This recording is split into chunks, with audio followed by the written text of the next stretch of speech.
Hello and welcome back again to Cody's Radio Workshop. On the bench today we have a Roberts Revival Model R250. I bought this on eBay, kind of for parts or not working, although the seller had listed it as used, but in the description, which I'll read out now, Roberts Revival R250 Radio, FM, medium wave, vintage retro portable in working order, although the on-off volume knob is crackly and only sounds good and tunes in when pressed lightly. Also the aerial is loose but extends and retracts fine. It will make a nice radio with some TLC. So hopefully we can give it that TLC and it will, well, it actually looks, although a little grubby, it actually looks like, yeah, it could turn into a nice example of the Roberts Revival R250.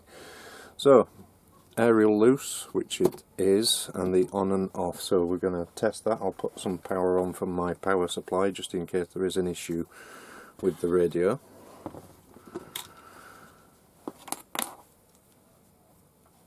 And connect there and the negative to there, and just check on the power supply before I switch it on. It's at 9 volts and I've current limited it just in case there's an issue. So turn it on.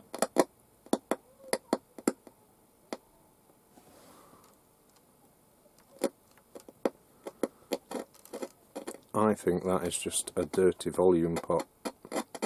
So whilst that is switched on, I'm going to take off that volume switch, the volume knob, and just pop some small amount of switch cleaner down that. Put the knob back on just because it's easier, and work that in. Oh, now I can feel that actually starting to get free now.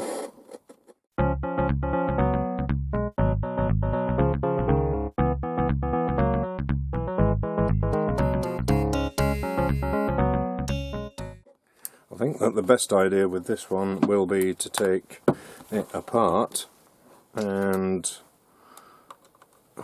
get some switch cleaner into it more directly.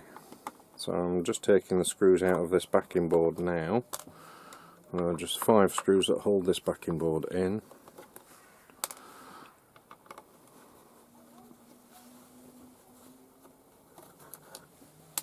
And just check, yep, the screw is missing for the aerial, so I'll have to see what I've got that will be suitable to replace that.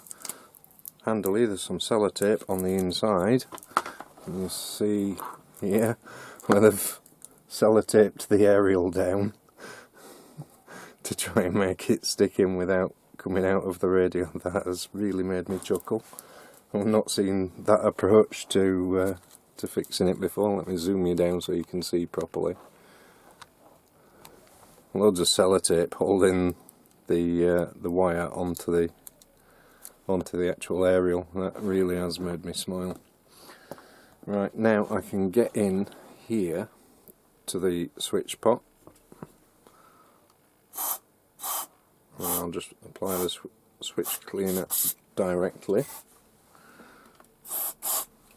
And then we'll try that again and see if that will improve things somewhat. And there we go, I'll zoom us back out. The show for me this year, what it was, you won the British Rising Star. Among all the huge acts performed that night, her performance for me. Still a little scratch there. So this shot somewhat as reference during the week when Charlie XCX was looking to future sound. It's called One Night, and you're going to be here. Is our tune.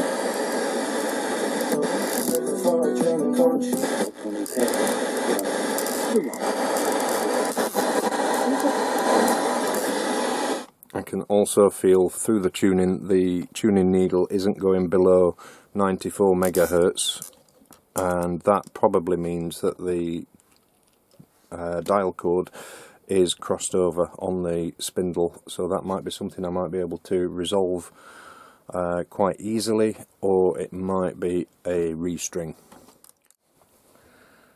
Remove the power. I'm really taken with this aerial fix. It's genius. take out the screws from either side.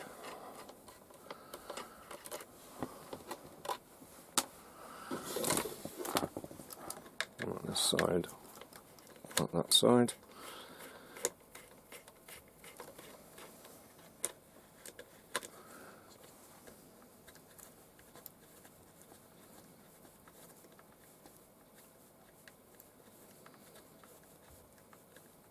This one just doesn't want to let go. There we go. And sellotape, if that's a real word. Sellotape this aerial. Well, it obviously is a real word now, isn't it? Well, it does actually have a screw in the bottom, but they've not screwed it through the case. So let's see if I can get a screwdriver up through that hole into that screw. Yeah, that screw obviously doesn't fit properly, it's just wriggling loose like that. But we needed to take the aerial out anyway. I'll leave that sellotape on there for now, lest I do any damage while it's in there. Remove the screw from the internal cheek. And pop those internal cheeks out of the case.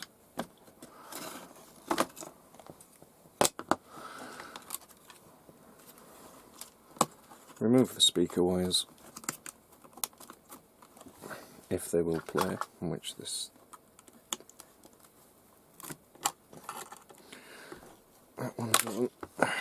Okay, so we'll remove the speaker instead then. Disconnect the power wire, and that's the radio out of the case. Now, just looking on the inside here, I can see that the handle isn't secured with anything except a piece of paper and a star, what I call a star retaining washer. So if I now get my nut spinner, I should be able to push that on, and that then stays on. That's how it should be. So somebody's been in here before, because the one that's on the other side is handily held on with blue tack. So I am so pleased that we've taken this apart. Again, I get my nut spinner. This just helps to push the retaining clip back on to the handle. And then we can just pop the case on one side while we have a look at the radio itself.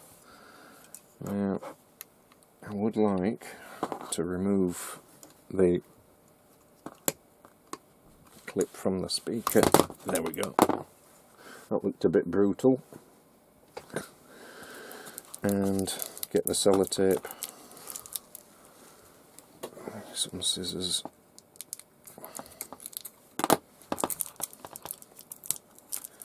Get the sellotape off this aerial wire.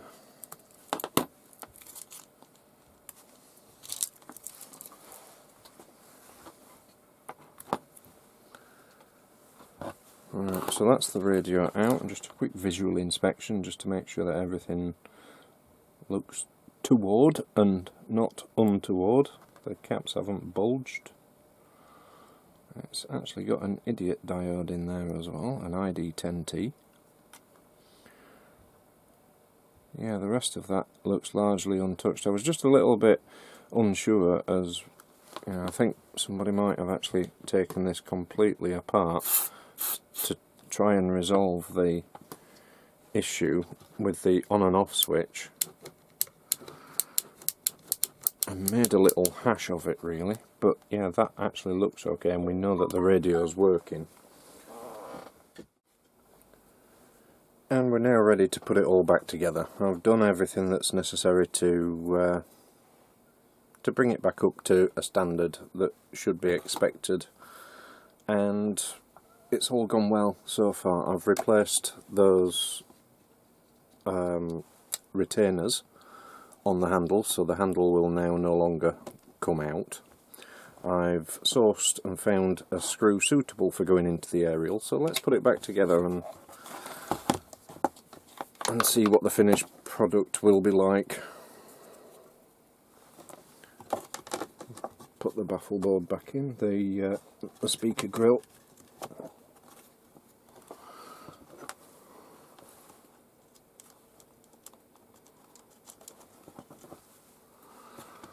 Just 4 nuts that hold this on.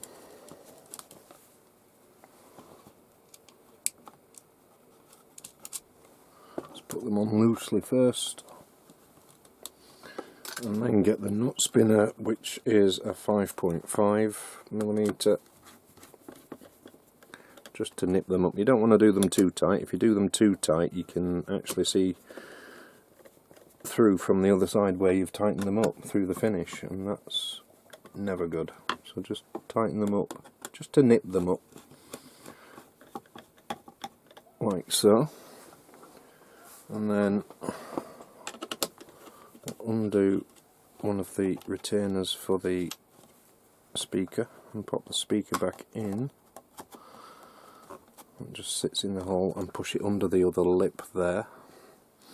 And then we can turn this one round and clamp that one back down again by using the same 5.5mm nut spinner. So that's now in. Next will be the radio itself.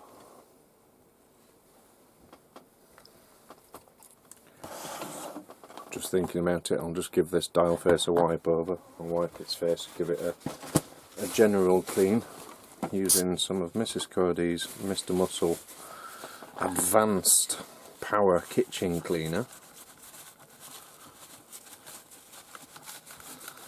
just to get the gunge and gunk off it. The actual dial face itself isn't too bad. There is some sun fading on it,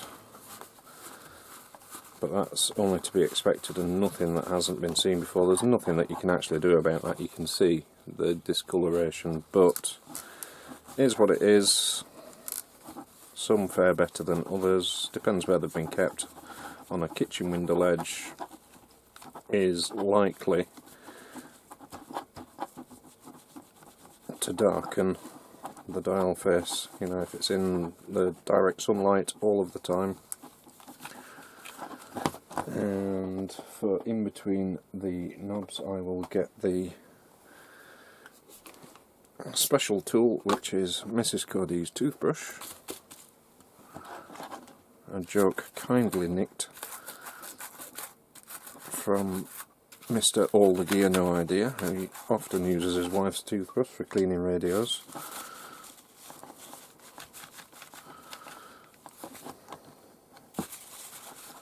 There we go, that's that done. So now the radio can go back into the case.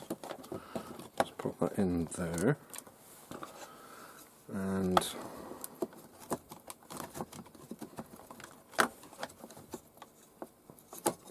that's upside down.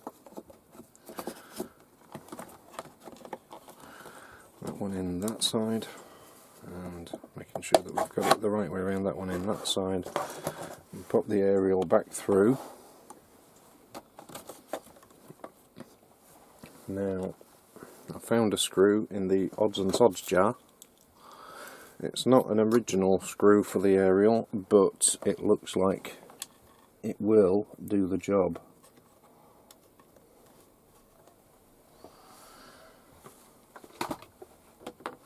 Maybe, perhaps. If I push that through and then push the aerial down on top of there and see if it will grab the thread, and it does, so that's wonderful. So that's the aerial in, and then the 2 shoulder screws, one on either side of the case, just behind the handle.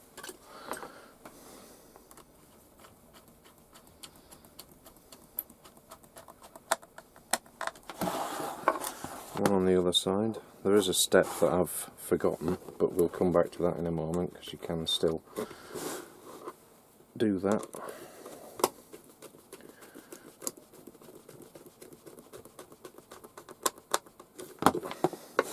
step that I'd forgotten was to connect the power lead to the radio. So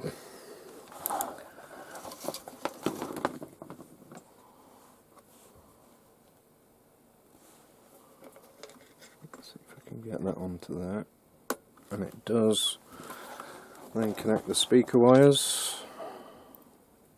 Doesn't really matter which way round you go with these, but there is a positive symbol on the speaker, so that's what we'll stick with.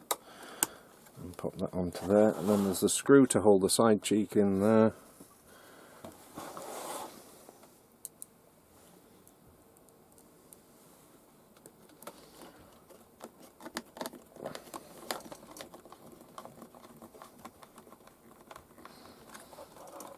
Move that out of the way.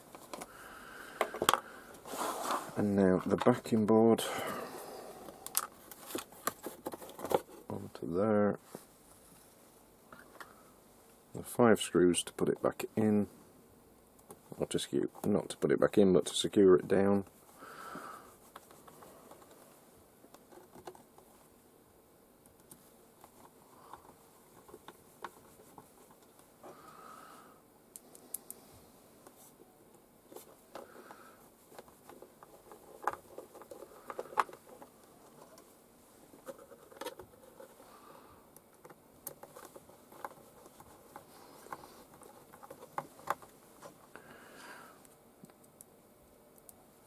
And then, essentially, we're done.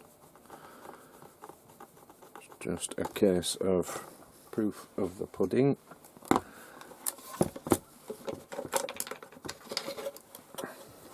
Make sure that's switched off. Connect up a battery. Now, this isn't a brilliant battery, this is a really old battery. Date of expiry for this was 2012. It does still have the voltage, but whether it's got the oomph, I'm not sure.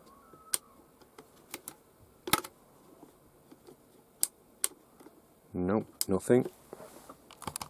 And that, I believe, is why it's come off the battery case, the connector there. So I'll take that off, put that on one side. I might be able to sort that later. So we'll go for the power supply again. Stand that up.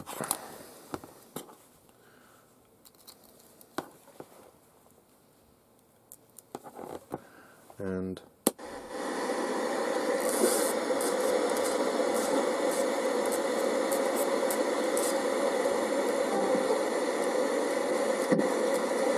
and have produced.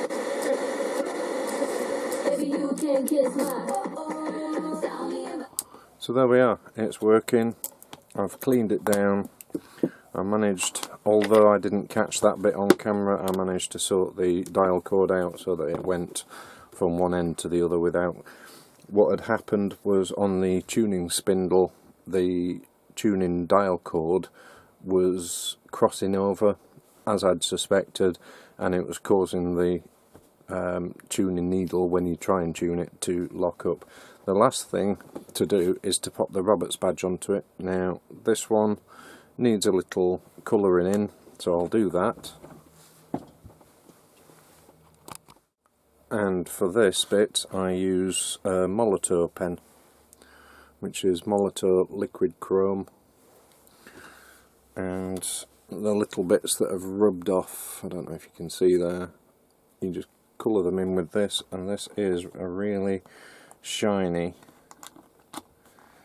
chrome finish pen. So if I colour these in and then show you the magical difference at the end.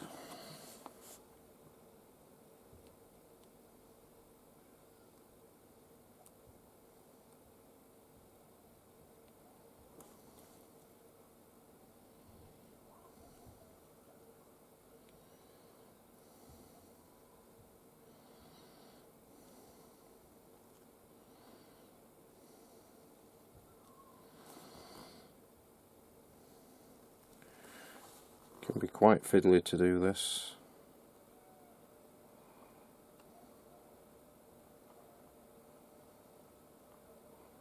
It's like a self-leveling chrome paint.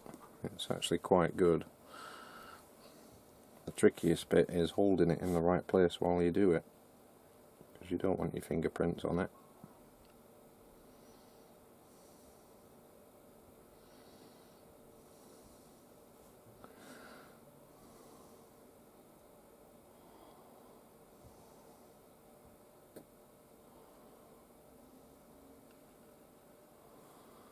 And there we go.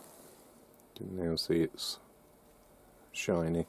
That will take a little while to dry properly, but what I will do super carefully, and if I use a suitable medical implement,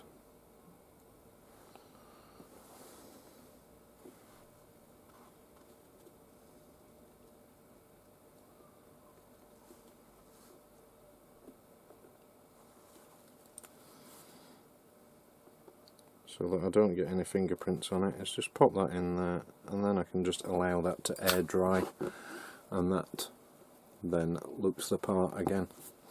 A little bit dusty on the front. I have cleaned the case down, it does look an awful lot better than it did previously. And we've proof tested that it's actually working now. So all it was to stop it working, just to summarise, was the on-off switch was particularly dirty, needed a lot of switch cleaner and a lot of manual manipulation to make that work.